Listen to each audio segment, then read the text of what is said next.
Good Morning Business. Le débat.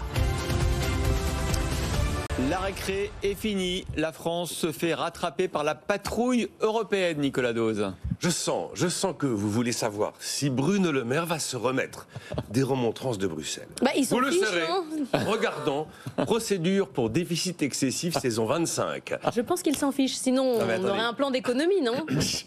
On aura un plan d'économie. Oui, mais pas à la hauteur, si je comprends bien. Alors attendez, l'histoire là, c'est qu'ils sont allés regarder l'évolution des dépenses primaires, donc hors charge d'intérêt. Ils considèrent qu'on n'est pas dans les 2,3% tolérés, qu'on est à 2,8 et les Bruxelles et Bercy disent non, vous avez mal lu notre budget.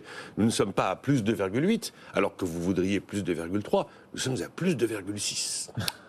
Et alors, regardez en plus, il y a un truc qui vous a échappé à Bruxelles. Vous avez vu nos efforts structurels ? 0,8 points. Alors que le TSCG, le pacte européen, demande 0,5. On est donc au-dessus du truc. Non, c'est franchement de la rigolade, si vous voulez. Donc, comme d'habitude, Bruxelles va montrer les muscles. Et puis, évidemment, ils ne vont pas nous envoyer les charges, Jean-Marc. Ils n'en ont pas, vous connaissez l'histoire. Et comme d'habitude, nous ne ferons rien. Juste avant de donner la parole à Jean-Marc, savez-vous à quand remonte la dernière procédure pour déficit excessif de Bruxelles contre la France ? Allez. Dans les années 90, non ?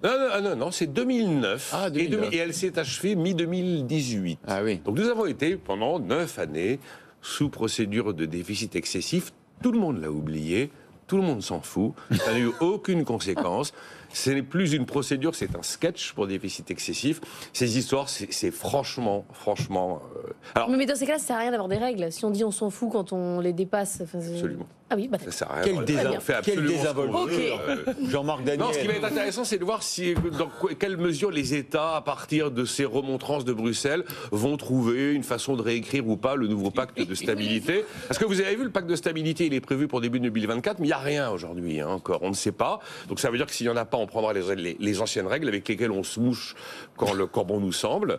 Et ça peut peut-être énerver les autres pays, le Portugal par exemple, qui fait des efforts. Les Pays-Bas, dans leur législative, vont peut-être marquer une forme d'énervement vis-à-vis de l'Europe. Oui, je trouve que la position de Nicolas est assez désinvolte.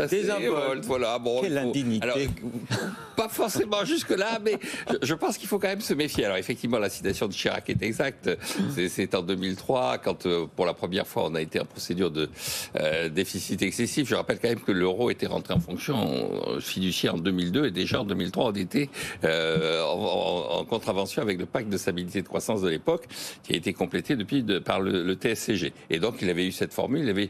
Cette année-là, il avait eu deux formules. La première, il avait dit Bruxelles va pas nous envoyer les chars, ils en ont pas. Et après, alors c'était l'année d'après, c'était en 2004, quand les nouveaux pays d'Europe de l'Est ont rejoint l'Union européenne, il s'était engueulé, il n'y a pas d'autre mot, avec le commissaire slovaque, jusqu'au moment où le Slovaque lui avait dit non, c'est pas moi qui suis en charge du dossier, c'est le Slovène.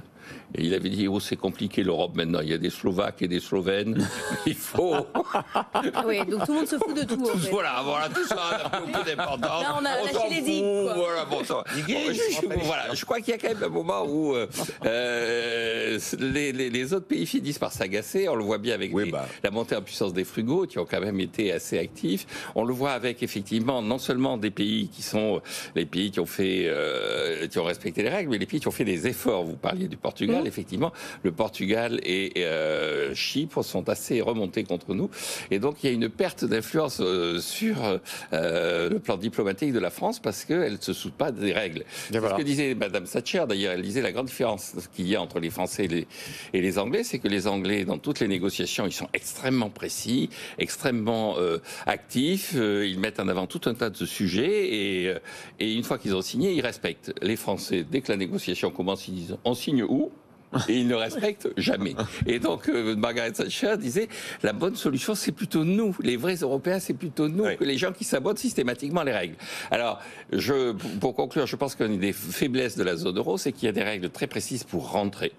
Le traité de Maastricht, c'est pour rentrer dans la zone euro. Les critères, c'est pas les critères une fois qu'on est dedans, c'est le pacte de stabilité, le TSCG, une fois qu'on est dedans. Les critères de Maastricht dont tout le monde parle et qui ont manifestement frappé l'opinion publique, c'est pour rentrer. Donc là, c'est assez... On vous en sort pas si vous ne respectez pas les règles. Après, on vous en sort plus. Et donc, je crois qu'il y a une modus vivendi à trouver.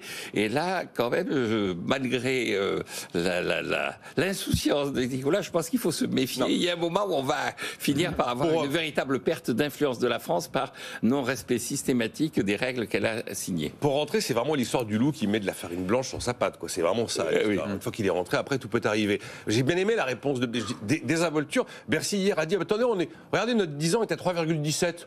Circuler. Maintenant, alors effectivement, je dis pas que faut rigoler de ces déficits, de ces dettes excessives, de nos déficits de balance des paiements courants. À mon avis, ce qui est beaucoup plus efficace que la procédure pour déficit excessif, c'est le scénario Olivier Blanchard s'il advenait. C'est-à-dire le moment effectivement où la courbe des taux, les courbes de taux se croisent, le taux de croissance est inférieur au taux d'intérêt réel.